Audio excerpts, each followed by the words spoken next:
Radio Universidad de Chile presenta Tras las líneas, conversaciones con Manuel Antonio Garretón, Premio Nacional de Humanidades y Ciencias Sociales, programa producido en el Departamento de Sociología de la Universidad de Chile.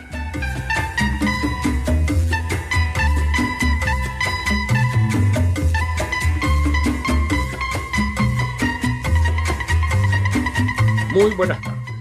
Bienvenidos y bienvenidas a Tras las líneas, el programa semanal del Departamento de Sociología de la Universidad de Chile, en que nos enfrentamos, analizamos, conversamos sobre los distintos problemas que nos afectan como humanidad, como personas, como país, desde la perspectiva particular de las ciencias sociales. Hoy día vamos a tocar un tema que ha sido un tema permanente en la sociedad chilena de hace muchos años, pero que no siempre entendemos la gravedad, las proyecciones que esto tiene, y nos conformamos a veces con los datos estadísticos que se nos dan a partir de instituciones oficiales o de encuestas, pero que tienden a ocultar tendencias muy profundas, ya sea por el método que utilizan, que se ha ido de alguna manera corrigiendo, pero también hay veces que la manera de enfocar, los conceptos con que se trabaja, no dan cuenta de lo que es la realidad. Y en ese sentido, el gran tema de la pobreza, de la desigualdad, del mito de que Chile es un país de clase media. Entonces, por supuesto, a cada gobierno se le achaca que no ha resuelto mucho los problemas, pero se reconoce o se dice que lo que ha habido es un gran avance, pero no se toman en cuenta los problemas que este avance, que sí, sin duda es cierto en muchos aspectos, son problemas que están latentes, agudizándose y a veces están ocultos. Entonces celebramos una determinada resultado de una encuesta, como que ya hubiéramos resuelto el problema. En ese sentido, es evidente, por ejemplo, que los dos grandes problemas de la pobreza y de la desigualdad han tenido avances en algunos aspectos, pero han presentado y presentan problemas muy graves. Y en algunos casos no vamos a hablar quizás de retroceso, quién sabe, pero sí vamos a hablar de que se está estancado y que no se han resuelto las condiciones estructurales respecto de la pobreza, respecto de la igualdad, y entonces no se toma en cuenta o no se reconoce el gran mito que tiene hoy día la opinión pública y que han tenido sobre todo ciertos sectores al respecto, que es decir, miren, estamos en una sociedad de clase media, porque la sociedad de clase media en Chile, 80% se declara de clase media. Y eso significa, digamos, de alguna manera un gran avance, lo importante es la clase media, etc. Bueno, todo eso parece ser falso. Bueno, para hablar de esto, hemos invitado quizás a la persona más calificada que tiene Chile al respecto, por su trayectoria intelectual, académica, por la cantidad de libros y artículos e investigaciones que ha realizado sobre estos temas, precisamente. Además, porque ha desempeñado puestos políticos muy importantes, llegando a ser ministra de lo que hoy día sería ministra de Desarrollo Social. Y en esa época era de planificación y algo más. Bueno, en el gobierno de Bachelet, por ejemplo. Se trata de Clarissa Hardy. Clarissa Hardy es, uno pensaría que era economista, pero sus estudios son de psicología social y, y un diploma de posgrado en antropología en la Universidad de Oxford, nada menos. Tiene, ha sido directora de múltiples instituciones, tanto externas como académicas, tanto fuera de la universidad como académicas. Ha sido, como decía, una política en la medida que ha sido ministra.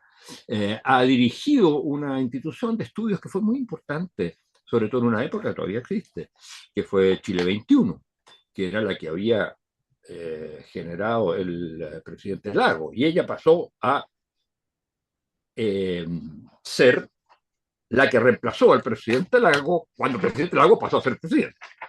Y bueno, entonces es un gusto enorme contar con ella, sobre todo porque viene de realizar un estudio en un boletín del Centro de Gestión en Políticas Públicas de la Universidad de Valparaíso, de la cual ella es secretaria ejecutiva.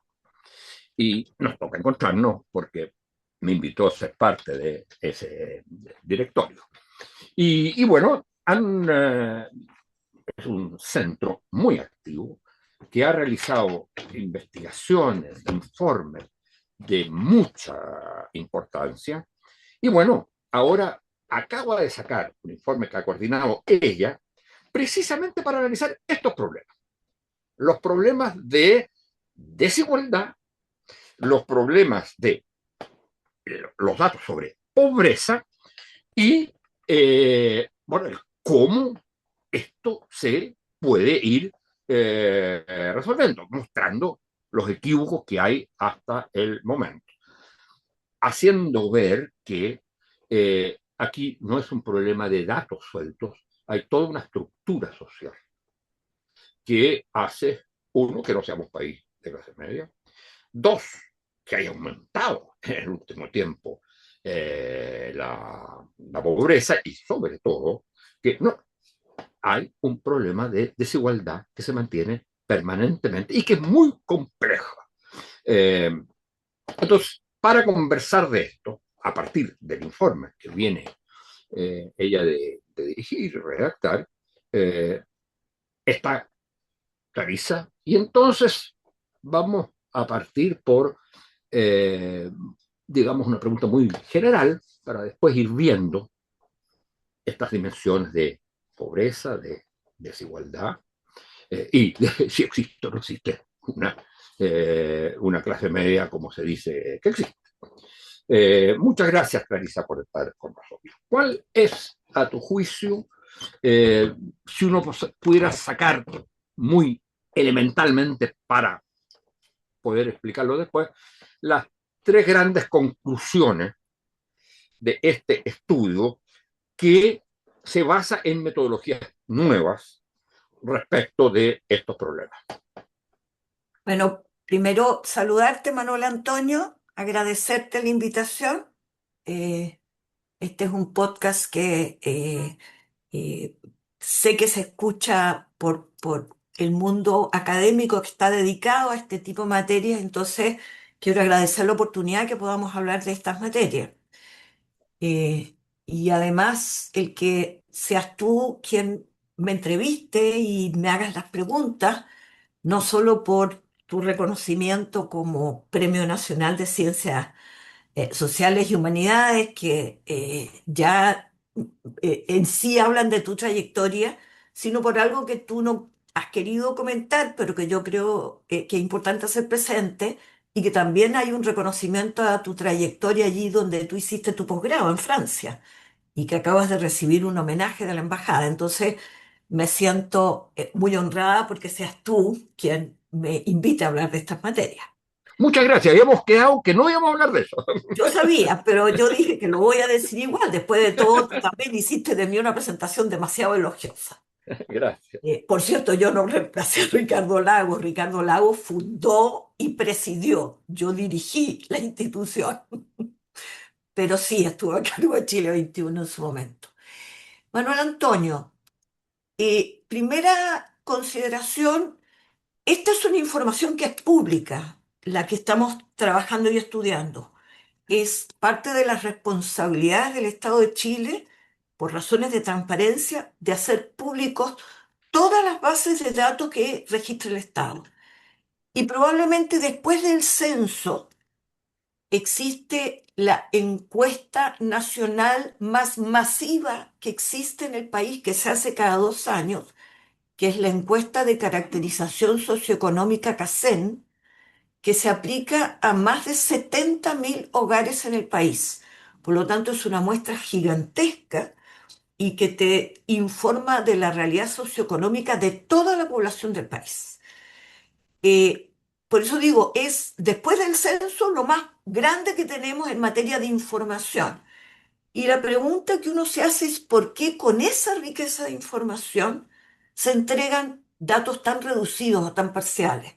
Ahora, afortunadamente, como las bases de datos son públicas, cualquier investigador, investigadora o estudioso que esté interesado en conocer la realidad socioeconómica del país tiene que bucear en esa información. Quería partir diciendo eso porque esto es de libre disposición y tiene una riqueza de información muy subutilizada. Esto que tú dices, lo que no se ve, lo invisible, pero está toda la información. Cada 2 años, la CACENTE informa de los avances en materia de pobreza con ese estudio. Pero la pobreza, a medida que se va reduciendo, cada vez es mucho mayor la población que queda fuera de la pobreza y de la que no se procesa ninguna información. Y nuestra idea era entender al 100% de los que estaban siendo encuestados con todas sus características socioeconómicas en el país. Si tú expandes la muestra, representa 20 millones de habitantes del país. Es como si habláramos solo de los 5 millones que están entre la pobreza y la extrema pobreza, o de 3,5 millones, perdón, y nos olvidáramos de los 16,5 millones del resto del país. Esa fue la intención o el interés de estudiarla.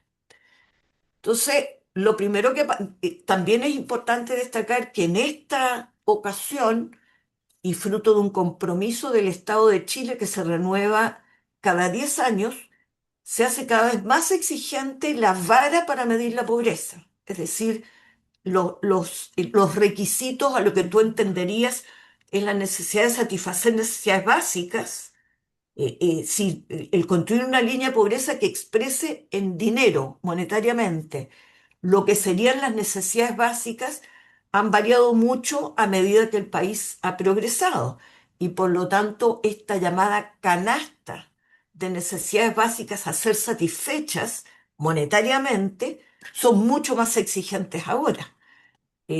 Acceso, por ejemplo, a Internet, ser un bien que no tenían antes, hoy día es una variable es una de las tantas.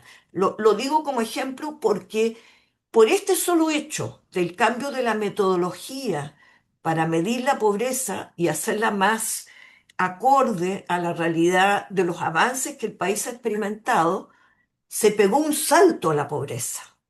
Pasó a 2 dígitos. No porque hayan más pobres que en el pasado, sino porque se midió distinto. Y por lo tanto, esta misma medición se aplicó retroactivamente para ver cómo evoluciona la tendencia. Y Entonces, entonces, hay más que lo que se había dicho, pero ha ido disminuyendo. exactamente. Entonces, como se aplicó retroactivamente, sí lo que tenemos es que este país, de manera progresiva y sistemática, ha ido reduciendo pobreza, con una excepción y un paréntesis, el periodo de la pandemia. El periodo de la pandemia eh, fue el momento en que creció muchísimo la pobreza y, como vamos a ver también después, la desigualdad. Medida hoy, la pobreza y la extrema pobreza en Chile, estamos hablando que es más o menos 3,5 millones o algo más de personas que habitan en este territorio. Digo personas que habitan en este territorio porque eso incluye a chilenos y a inmigrantes, y por eso no son solo chilenos, es todos los que están en este país hoy día que fueron encuestados. 3,5 millones estarían bajo lo que llamaríamos la línea de satisfacción de necesidades básicas. Y los inmigrantes son Pero, uno de los mayores.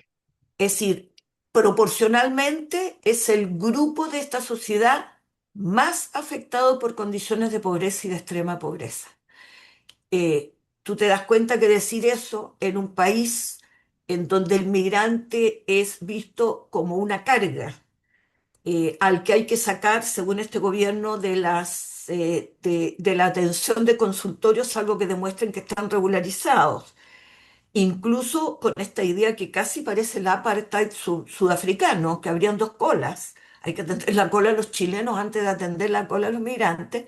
Decir que es el grupo de la población que mayor vulnerabilidad tiene hoy día en Chile es ir contra el sentido y contra la corriente, porque probablemente la respuesta sería, bueno, que se vayan, digo, y disminuimos su situación. Es decir, pero efectivamente son hoy día el grupo más. Mira, dentro de estos 3,5 millones de personas, de manera sistemática, aún se han disminuido, y si las brechas se van reduciendo, sigue de manera permanente. Siguen integrando mayormente los grupos de pobreza y extrema pobreza? Mujeres, niñez, sectores rurales, población indígena, y ahora se han sumado los inmigrantes. Estos, yo te diría, son los grupos más castigados socioeconómicamente del país. Pero teníamos esa radiografía que la entrega la CACEN y no sabemos qué pasaba con el resto de la población. Y aplicando una metodología que está reconocida en América Latina porque la emplea la CEPAL, no tiene sentido tal vez entrar en el detalle de la metodología, pero con ella se pudo tratar de entender qué pasa con los 16 millones restantes de la población. Bueno, y tú de alguna manera lo dijiste, el, lo que se llaman sectores medios, propiamente tales, son menos del 20% de la población. Para ser precisa, 18,8% de la población del total del país sería propiamente la clase media. Y entre los sectores de extrema pobreza y pobreza y esa clase media, hay lo que podrías llamar el grupo de los sectores bajos, no pobres, es decir, que están sobre la línea de pobreza, pero que viven condiciones de precariedad. Esos segmentos representan más del 50% de la población y que supuestamente han sido tratados por no estar en la pobreza como sectores medios, pero son sectores que apenas alcanzan, es decir, son probablemente, porque no hemos entrado todavía al detalle de esto, si tú lo miras gruesamente, son los que viven permanentemente endeudados y en una bicicleta para poder satisfacer necesidades mes a mes. Mira, para Pero, pero, decirlo en pero síntesis, sumamos, entre los dilo de todas extremadamente maneras, pobres, sumamos pobreza y estos sectores, dan estamos en presencia de cuánto. 72% de la población, dos terceras partes de la población de Chile. 15 años atrás, porque miramos para atrás, 15 años atrás eran el 85%. El éxito, que uno pudiera decir, de estas políticas de ir progresivamente ampliando derechos y mejorando derechos laborales e ingresos, permitió pasar de 85% a 72%, pero sigue siendo una cifra abrumadora. Dos tercios del país se mueve entre la extrema pobreza y la precariedad de ser clase media baja. A Ese ver, es, le llamaría, para darle algún nombre, sería entonces sectores precarios. son sectores precarios. Y yo me atrevo a No, decir, no pobres propiamente tal, pero precarios. así es. no están con insatisfacción de necesidades básicas esenciales, Mm. pero son los primeros que frente a una crisis, eh, como lo vimos con el coronavirus y con la crisis económica que provocó, son los primeros que se caen inmediatamente a la pobreza. Es más, nosotros aplicamos el análisis a estos mismos datos a esta base de datos, con el dato del IPC de abril de este año. No, perdón, sí, de abril de este 2026, y ya pasó del 72% al 74%. Es decir, hay sectores de clase media propiamente tal que se fueron cayendo hacia la precariedad, y muchos que estaban en sectores medios bajos se transitaron a la pobreza.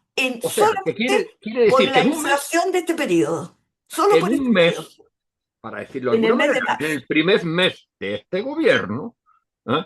Lo que tenemos es un porcentaje mayor de, más que de pobreza, sobre todo un porcentaje mayor del sector precario. No, pero también sube la pobreza. La que más sube la pobreza sube Oye, 12%. Es decir, gente que pasó directamente a tener insatisfacción de necesidades básicas. Crecen los sectores y decrece la clase media. Es decir, de alguna manera, lo que estas cifras no dicen. Cuando tú hablas de clase media, hablas de sectores consolidados que tienen de alguna manera una contención y protección frente a crisis. Son capaces de sostenerlo. Por eso, cuando uno habla de que dos terceras partes del país está en condiciones de precariedad, es que tú vas a transitar en algún momento de tu vida por cosas que no controlas, por la muerte del proveedor del hogar, porque aumentó el número de niños en el hogar, por enfermedades muy costosas, por crisis externas, bueno, alza del petróleo, alza de los alimentos.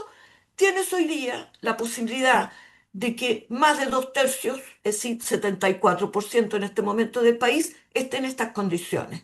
oye, Y Clarisa, esto tiene una explícame, consecuencia evidente. explícame Cuando por qué pasó esto. O sea, sí, ¿cómo explicas estos datos del mes de abril? bueno, los datos del mes de abril es porque la canasta básica tú la monetarizas sobre todo por consumo de bienes esenciales. Y los bienes esenciales, vimos, particularmente los alimentarios, se pegaron un alza. Es decir, los salarios no aumentaron. Es más, estamos viendo por información oficial de que aumentó la informalidad y ha aumentado el desempleo. Y en este mismo periodo, tú a eso lo juntas con un encarecimiento de los productos que conforman la canasta básica de necesidades, y es evidente lo que pasa. Y ese sector es tratado como si fueran sectores medios, y hay una discusión hoy día de que vas a tener que mirar la gratuidad. Ya la congelaron al 60% de la población. Resulta que eso está por debajo de las clases medias. Es decir, la gratuidad hoy día en la educación superior no cubre ni siquiera al 72% de hogares precarios. No sé si me explico. Es Mm, decir, esto de que íbamos a crecer pues, gradualmente en universalidad es entendiendo la dinámica de esta sociedad. Es decir, los sectores medios propiamente tal se te caen fuera. Y además hay la amenaza en este gobierno de recortes sociales y de avisos de que hay que focalizar. Es decir, te vas a ir de nuevo a los más pobres, y estos sectores precarios que habían salido de la pobreza sin soporte de políticas sociales, de transferencias monetarias, van a revisar cuántos van a recibir la PGU, etcétera, se van a ir cayendo. Eso es reflejo de una sociedad. Cuando tú miras esto y miras el trasfondo, la variable que lo explica todo eso es monetaria. Y por lo tanto, esto tiene que ver con que la desigualdad, a pesar de los avances que hemos tenido en estas dinámicas de mejoría de la pobreza y de construcción lenta de sectores medios, no han logrado mover la aguja, como se llama ahora, de la desigualdad. Son marginales. Acá se festeja que en 15 años el índice de Gini, que es el más conocido, mejoró en un 6%. Y mejoró en un 6% gracias a los subsidios monetarios que transfiere el Estado. Es decir, reconoce el rol redistributivo del Estado. Porque mientras los salarios, en estos 15 años que medimos, del 2009 a la fecha, mientras los salarios crecieron en 35%, los aportes estatales monetarios subieron en más de un 100%. Es decir, lo que hizo fue compensar en alguna medida los bajos salarios o la pérdida de ingresos por cesantía. Y eso que es el rol primario del Estado de redistribuir es algo que está hoy día en discusión. Por Bueno, lo y lo tanto, que, sí, podemos prever de que no solo la tendencia a que se estanque la desigualdad, uno pudiera prever un aumento, si además lo sumas con el hecho de que vas a distribuir más riqueza a los más ricos con la reforma que se está haciendo tributaria y por lo tanto menos disponibilidad fiscal para hacer transferencias que redistribuyan a los que menos tienen. yo recuerdo bien que en la época, tú todavía, yo creo que todavía no eras ministra, pero en la época anterior, los cálculos que hacía, me acuerdo, lo hacían el gobierno, pero una de las personas que trabajaba con esas cosas, que era un gran amigo mío, que era Humberto Vega, mostraba precisamente eso, que si uno consideraba solo el ingreso por salario, en fin, la desigualdad era de las más altas del mundo. Y lo que mejoraba esa situación era las, creo que se llaman en términos técnicos, las transferencias, o sea, los aportes que hacía el Estado. Bueno, con los datos que te entrega la CACEN, esta muestra que te digo, eso se hace demasiado evidente. Porque si tú comparas el 10% más pobre con el 10% más rico, si lo miras por ingresos, tienen un diferencial como de 60 veces. Y después de los aportes del Estado, ese diferencial se reduce a 15 veces. Es decir, el papel que el Estado está cumpliendo es fundamental para poder compensar la brutal desigualdad en la distribución de los ingresos del trabajo. Y por lo tanto, vamos a la médula y a la esencia. Son las remuneraciones al trabajo las que explican las profundas desigualdades. Y tú tienes dos alternativas ahí. Eh, Porque tú escuchas al ministro de Hacienda Quirós diciendo que puedes prescindir de la política social y que hay que generar empleo, pleno empleo.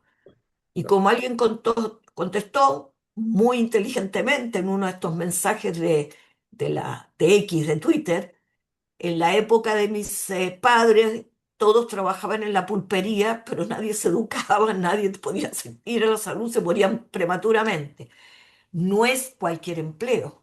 Tienes empleos informales, socialmente desprotegidos, que se te vienen y se te derrumban o están por debajo de, el salario mínimo, que solo lo puedes exigir con empleo formal.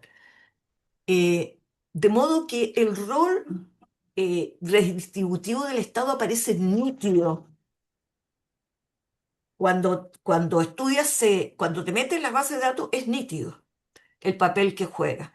Y cuando miras la estratificación social, esta que te digo que miras no solo los más pobres, es muy evidente porque los ingresos entre el 90% de la población son mucho más iguales entre sí que todos ellos respecto del 10% de mayores ingresos.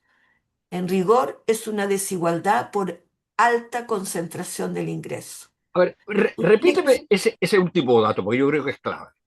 Es la desigualdad en Chile está marcada por una alta concentración del ingreso. Yo me atrevería a decir no en el 10%, porque si desagregas el 10% más rico, vas a ver que también en ese 10% más rico se te dispara en el 1% de ese más rico, en el percentil que se llama.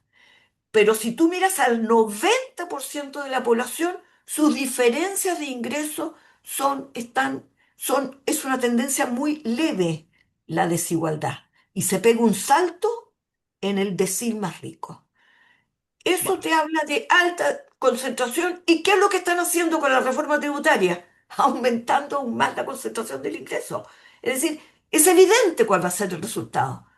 Mi temor es que este gobierno incluso diga que por razones de déficit fiscal no va a ser posible hacer la encuesta que hace en este año, que corresponde, ah, me tinca porque que va a ser así. legalmente tienen que hacerla.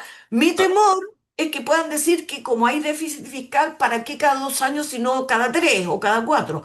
Para no tener ellos que anunciar dentro de su propio gobierno cómo cambiaron las cifras de pobreza y de desigualdad, fruto de sus políticas Sobre todo que políticas. sería hacer un libro más que no sirve para nada, como diría el presidente actualmente. Claro, ¿para qué? ¿Para qué? Porque la dejarían oculto, además, no lo Porque como podrían hacer. las investigaciones no sirven porque terminan en libros muy bonitos, pero que no sirven para nada.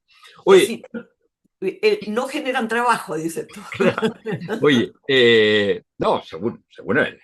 Oye, mira, tenemos que terminar, pero quisiera tocar el último punto que me parece re importante en tu informe y que es bastante largo y complejo, que es cómo enfrenta uno esto, porque tiene distintos niveles. No es llegar y directamente a una política pública.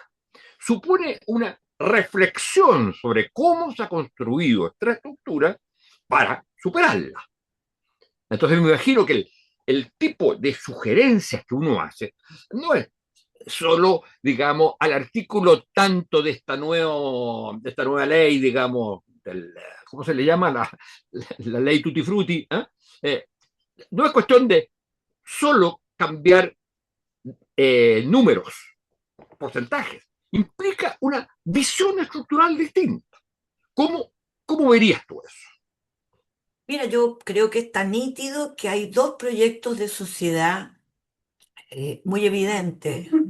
El retroceso que estamos viviendo en lo que se expresa las políticas actuales de este gobierno recoge lo que fue el alma fundacional de la construcción neoliberal durante la dictadura, que es esta tesis del chorreo. En el fondo, crecer, porque cuando tú creces, la plata empieza, por eso se llama chorreo. ¿Ah? Se genera empleo y entonces esto llega a los salarios y ya el bienestar se distribuye con el crecimiento. Bueno, está probado y evidenciado en las propias casas que aplicó la dictadura durante los 80, porque es de ese periodo que tenemos la encuesta que no era tal, que el chorreo no funcionaba. ¿Qué es lo que hicieron los sucesivos gobiernos durante la democracia? Discutir esta idea de que es decir, para la lógica del chorreo es que el dato de la desigualdad es irrelevante. Para la otra es que tú no puedes construir progreso y desarrollo con desigualdad. Porque ¿qué significa eso? En simple, es lo mismo que está pasando hoy día en la discusión con la ministra de Ciencia o con esta anécdota que hablas tú del presidente con el libro. Desconocer que la inversión que tú haces en conocimiento, en capacidades, en los seres humanos, en la sociedad, que son ellos los que mueven las condiciones de la sociedad y hacen posible el crecimiento, es un atentado contra el propio crecimiento y contra el propio desarrollo. Por lo tanto, hay una lógica que con desigualdad tú afectas las capacidades reales de crecer, afectas la innovación, afectas el desarrollo tecnológico y eso evidentemente no les importa a quienes quieren importar toda la tecnología y se convierte, ¿qué es lo que quieren hacer? Regalar acá espacio físico como querían hacer con los datos, con lo que llaman hoy día mina de datos, era entregar gratuitamente a estas grandes empresas que acumulan información y datos que se vengan y se instalen en el territorio sin que paguen un peso a quienes contribuyen desde el país a generar esos datos. La riqueza está en el dato, en lo que tú construyes, en esta información, en las CACEN, en lo que tú haces en tus libros, en lo que estudian los científicos en las universidades, etcétera, en centros tecnológicos. Cuando tú reduces eso y generas estos modelos de desigualdad concentrados, lo que tú afectas es el crecimiento. Finalmente, ni una posibilidad. En ese Ciertamente, sentido, ¿cuál sería, desde tu perspectiva, el argumento fundamental para decir, mire, ¿sabe qué? No venga a decirme que con empleo resuelvo todo?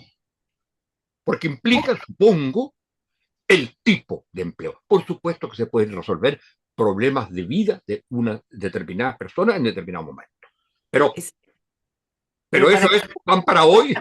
Pero para que exista ese empleo cada vez más exigente, más Claro, calificado, tú lo que requieres es un sistema educacional cada vez claro. también más exigente, más sofisticado.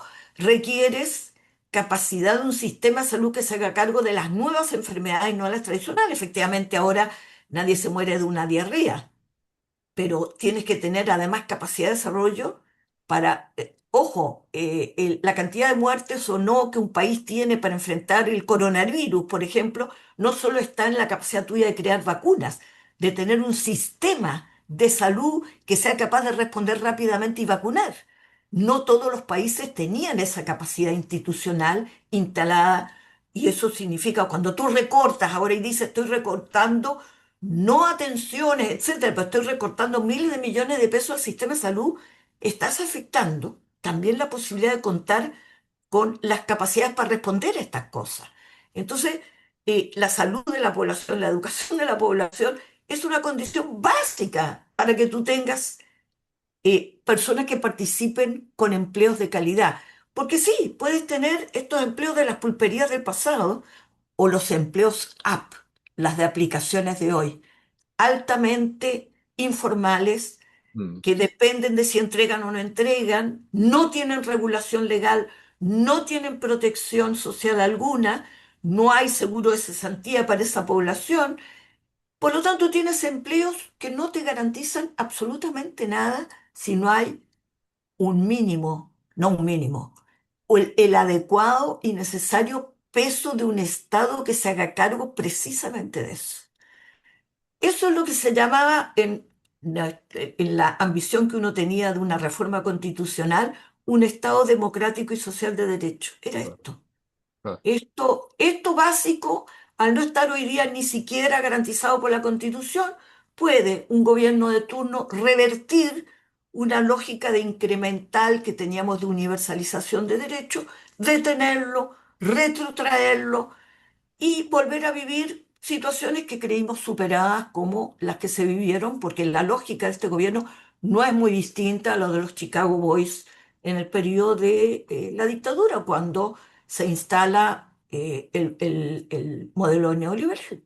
Bueno, Un Estado reducido, mínimo, y un Estado para atender a los más pobres con servicios de tercera calidad, pues para eso son más pobres. fíjate que, bueno, tenemos que terminar, pero esta última reflexión, eh, yo he pensado siempre lo mismo. Aquí estamos, salvo en el régimen político, en algo muy parecido a lo que fue la dictadura en su aspecto de modelo económico con el mundo de los Chicago Boys, que como tenían resuelto el problema político a través simplemente de reprimir y matar, podían hacer lo que querían, y sin que nadie pudiera levantar la voz, salvo a veces internamente había una pequeña discusión. O sea, invirtieron el mismo proyecto de la dictadura. Partieron. Primero, ellos pusieron lo político, la dictadura, y después el modelo socioeconómico. Aquí ponen primero el modelo socioeconómico y si lo quieren llevar a cabo, yo creo que la deriva autoritaria es inevitable. Y esa es la tragedia. Bueno, es una deriva autoritaria en la medida en que no sé si hay condiciones hoy día como para una regresión al nivel que conocimos. Puede ser que más bien sea una deriva autoritaria que va a ir erosionando su legitimidad, porque la deriva autoritaria, los pueblos terminan por aceptarla. A ver, los pueblos terminan por aceptar que los acogoten económicamente o por la promesa de un mejor futuro, Milei, que lo prometió y la gente aguantó, aguantó, aguantó, hasta que tienes ahora manifestaciones masivas en todas partes. O por las armas.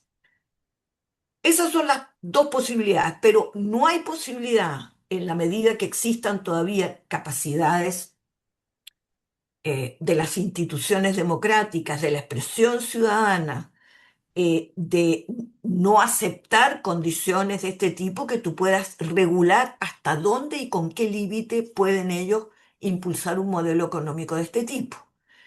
Y por eso yo dejo abierta la pregunta. Yo entiendo que la preocupación hoy día es que pudiera venir, ¿cómo se impone esto? ¿Cómo se está imponiendo ahora en el Congreso?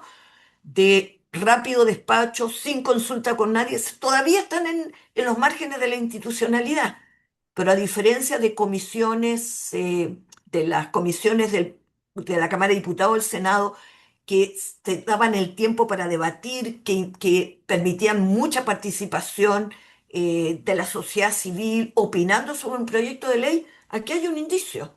Prácticamente no se han permitido voces. Bueno, E pero eso incluso, es la deriva autoritaria. claro, Eso pero es la una pregunta deriva. es, No digo que estemos ¿cuánto? en un régimen autoritario, pero que hay una deriva. O sea, la democracia consiste en que se discute, se trata de llegar a acuerdos y eso no se está haciendo.